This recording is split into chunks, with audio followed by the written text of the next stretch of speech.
ipiprito na po natin yung ating isda. Wow! Talagay na po natin yung ating miso paste. So ilalahat na po natin ito. Wow! Parang crab paste. Ating mustasa. Hindi tinipid sa mustasa. Medyo i-slide mo yung ano. Yung sa camera.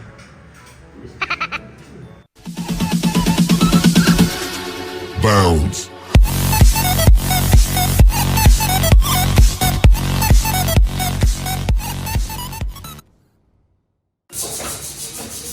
Kamusta mga kayami, isang masaya at isang masarap na vlog na naman ang pagsasaluhan natin. For today's episode ay magluluto tayo ng sinigang sa miso. Ayan at sobrang busy po ni Papa G. Naglilinis po ng naglilinis po ng ano. Tatanggal ng kalawang. Tolits yan. Sa ginagawa mo, nagbubura ng kalawang. Nilinis niya na po itong sa may baba. Tingnan niyo po at makintab na. Wala na po yung kalawang. So, bali nasa second level na siya. Pag sinipag ka, may third floor pa tayo ha.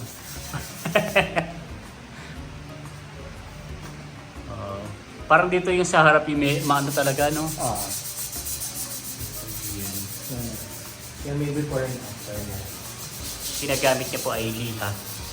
So, mamaya ay check natin kung ano, hindi na sayang ang pagkukod-kod. So, pero umba na naman ay duminis. Ito nga nung ano, isang araw pa talaga kanina madumi. Pero ngayon ay kumintab na po ulit. Wow. Bali nakapamalengke na po si Papa di kanina habang nagbibideo okay po ako. At ano po, tayo na lang po yung naka-assign na magluluto tonight. Let's go! So ito po yung ano, ito po yung isda na lulutuin po natin. Wow! So bali ito ipiprito muna natin bago po natin isigang.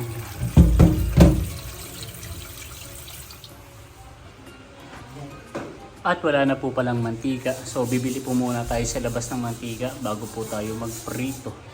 Let's go!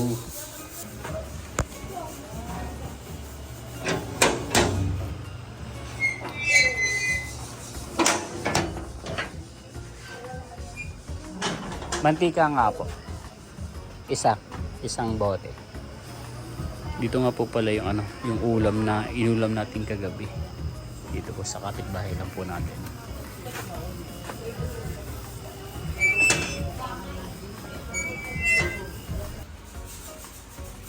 Ayan, nakabili na po tayo ng mantika at medyo marami pala to. So hindi ito kasya sa isang ano, sa isang pilsin. Hanap tayo ng mas malaking lagayan. At bumili, at ito na po yung naipamalengke ni Papa di kanina. So bali, ihahanda lang po muna natin ito habang tayo po ay nagpiprito ng isda para medyo mabilis po yung kilos natin. Let's go! Kaya mga kayami, sa mainit at malinis na kawali, magic kawali without handle, ay ipiprito na po natin yung ating isda.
Ayun mga kayamis, so bali na kapag prito na po tayo ng isda. Yan, tapos po ay meron na po tayong mustasa. At ito po yung pinirito natin na isda. Meron tayong patis, kamatis, labanos, okra, sili, luya, sibuyas, saka po bawang. Sinigang mix at saka siyempre hindi po mawawala yung miso paste. Wow, kulay orange. At meron din po tayo ditong binili si Papa din na mango graham. Wow, shake. Kaya asahan nyo na po na tayo. Umiinom habang nagluluto. Kaya mga kayami, subali nagpa-init po tayo ng mantika sa ating magic kawali. At syempre, lulutuin na po natin ating sinigang sa miso. Unahin po natin igisa ang luya instead of bawang and sibuyas. So, unahin po muna natin ang luya. Medyo na painit na masyado yung ating kawali.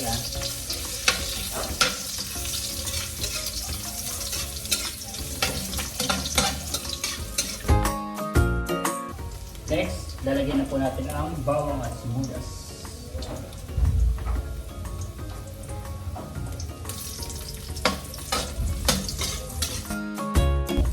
Saka po ang ating sibuyas.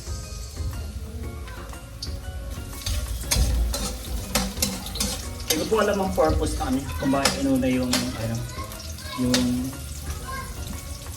luya. Kasi hindi naman po talaga ako cook. So body is talaga siya. Napanood lang natin sa TikTok.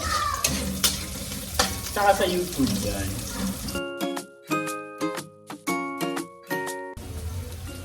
Next na po natin ilalagay ang ating kamatis.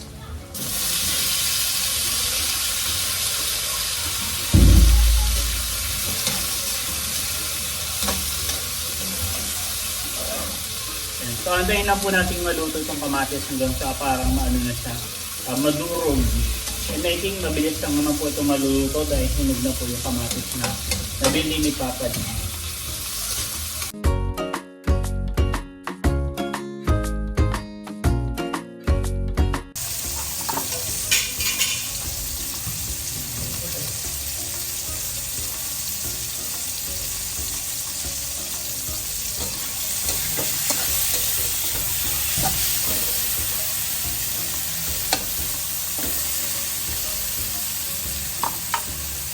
Kaya mga kayami, kapag po luto na po yung kamatis, ay ilalagay na po natin yung ating miso paste. So ilalahat na po natin ito. Wow! Parang crab paste.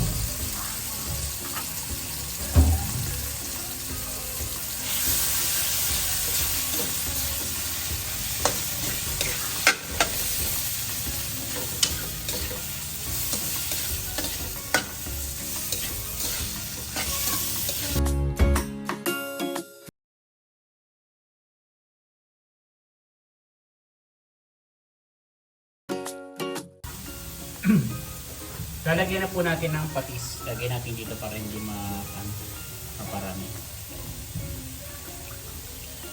So,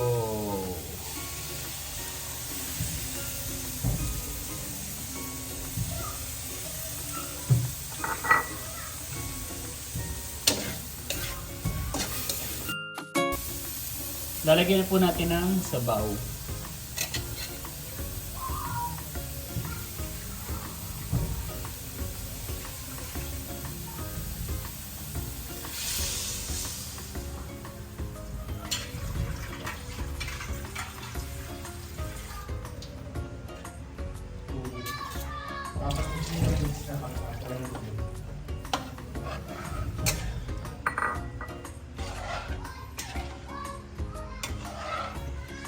Yan. So pag nalagyan na po natin ng sabaw ay hahalo-haloin po natin at kailangan po mag-blend po yung miso paste sa sabaw po natin bago po natin ilagay yung ating sinigang mix.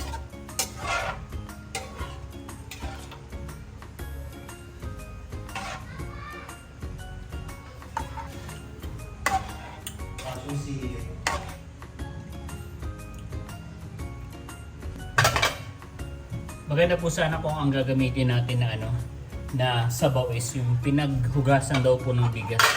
Kaya nga lang ay nawala sa isip ko. Kaya hindi na po natin ano. At ayun, nakapagsaing na. So, lalagyan na po natin ng ginisa mix. Kalahati lang muna, ano.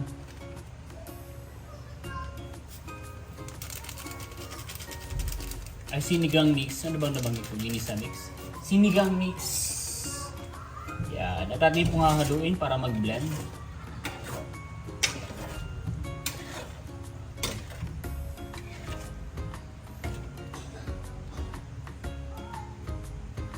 At ilalagay na po natin yung ating gulay, yung ating pong okra at saka po yung ating labano. So, lutuin lang po muna natin ng konti.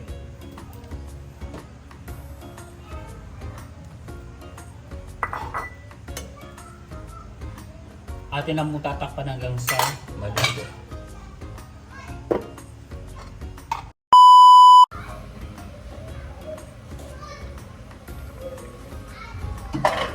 Kumukulo na po mga kayami at habang pinapalambot po natin yung gulay, ilalagay na po natin yung ating isda.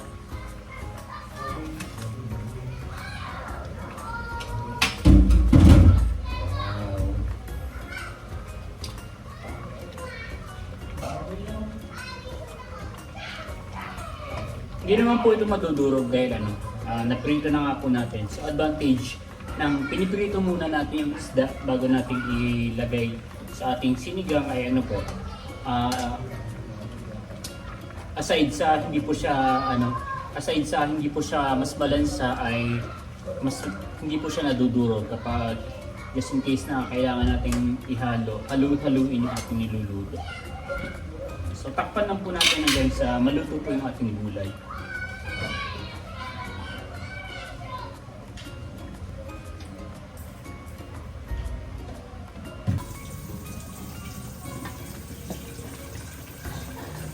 Wow, kulo anak ko na kaya.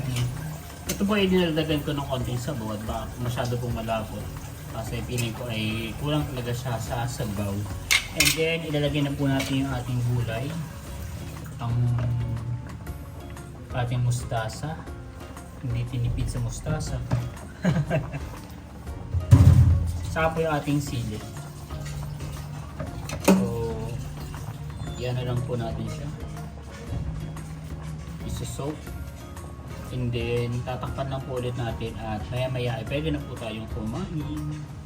Let's go!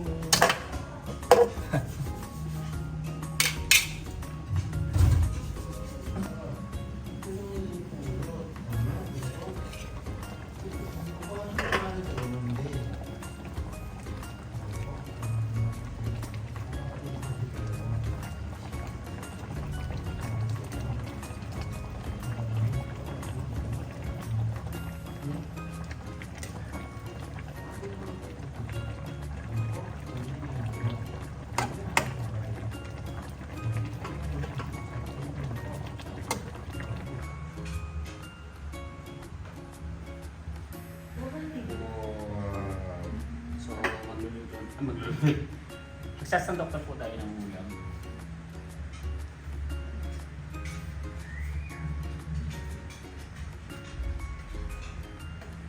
Parang hindi pala po kaya ng sabay na. Napapalitan ko lang ako. Pangsandok.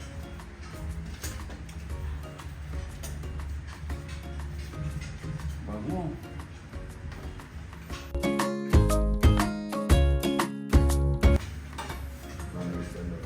Picture mo na kanya. Medyo i-slide mo yung ano. Yung sa camera. Ano yan? Oh. It's clinically tested non-perfect. Kain po mga kayami. Kailangan na natin muli.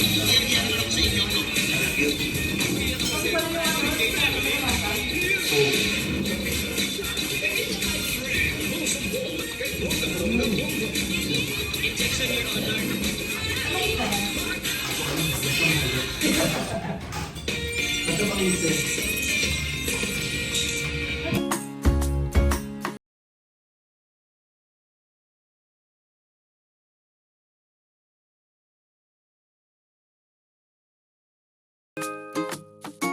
A few moments later. Yan po, kumakain ng ating mga baby. At tapos na rin pala si Scarlett. Oh, galing na aking Scarlett. Base makain. Si Raya, paubos na rin. Si Luna. Tapos ito naman po si Ono. Saka si Lola Hati. Magaganang kumain yan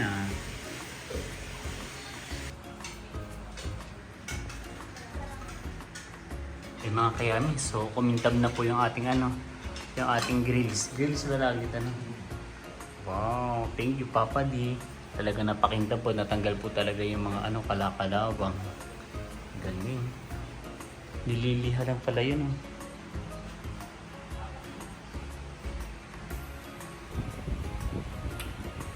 Pero po tayo ditong juice. So nasa tasa lang po kasi seriously naubos na po talaga yung mga baso namin. Bigla na nga basag isa. Tatlo lang kasi yung baso namin. Tapos yung isa nabasag na bago pa kami lumipat dito sa bagong bahay.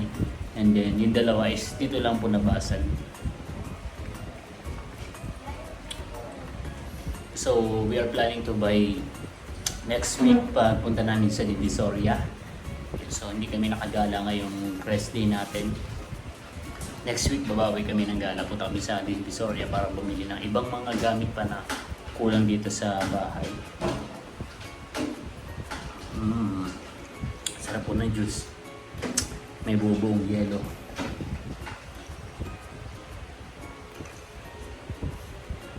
Ito po yung juice ni Papa D. Siya po yung nagpimplan nito. Ito po yung diet juice. So hindi ko sigurado kung kung totoo kasi daw siya no added sugar. Pero nung tinignan namin yung yung powder, parang may buo-buong asukal. Wala kung asukal talaga yun.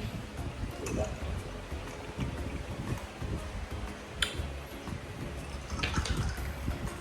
Wow, kakulay ng yung paborito kong tasa, yung pigeon orange.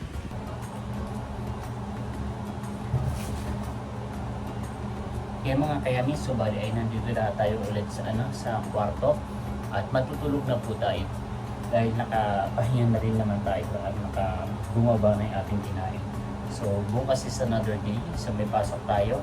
Kaya kailangan natin matulog ng maaga. But before that, meron tayong mga aquarium dito. So nabuksan na namin ito nung nakaraan So sa may nakaraan nating vlog is, na-open na natin itong mga bagong dry fish. So, tapos, dami sobra. 60 to 65 pieces siya. At napag-desisyonan po namin ni Papa D na magbibigay po tayo ng t-shirt sa ating Team Hitik. Bibigyan po natin sila ng pasalubong at ito po yung magiging gift natin. So kung mapapanood man nila to, so hindi na surprise pero okay lang. Wala kasi akong maisip na idadagdag sa niluto. Sa niluto natin kasi hindi po kami nakalabas ng bahay. So ito is binibigay ko kay Kuya Emil kasi ito po yung pinakamalaking size. So I think kasya po ito sa kanya.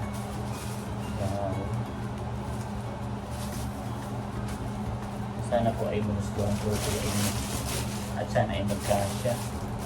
So ito mga ganitong color is pwede po kay Ate Nels, kay Ate Leia, sa Chulas, tsaka kay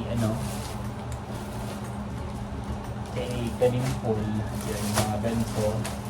And then, ito mga dry fit. Pwede yan kay Kuya Ernie, kay Becca, kay Kabeshi. Yan. Tapos, mamili na lang po sila rito siguro kung alin po yung mas magiging mas bagay sa kanila or magiging mas komportable po sila kapag sinuot. Kasi ito po ay mga sizes po ay XL. Tapos ay XL din. So halos ay same size pero okay lang din naman kasi halos same size naman po si Kuya Eric, si Tarashut, si Bunso. Yun. Ito medyo maliit, medium. Tapos ay gray. Tapos itong black. Wow. At ibibigay ko na to kay Kuya Eric. Kasi matagal niya na akong yung sinasabihan ng dry fit na kulay itim. So sana yung magustuhan niya to.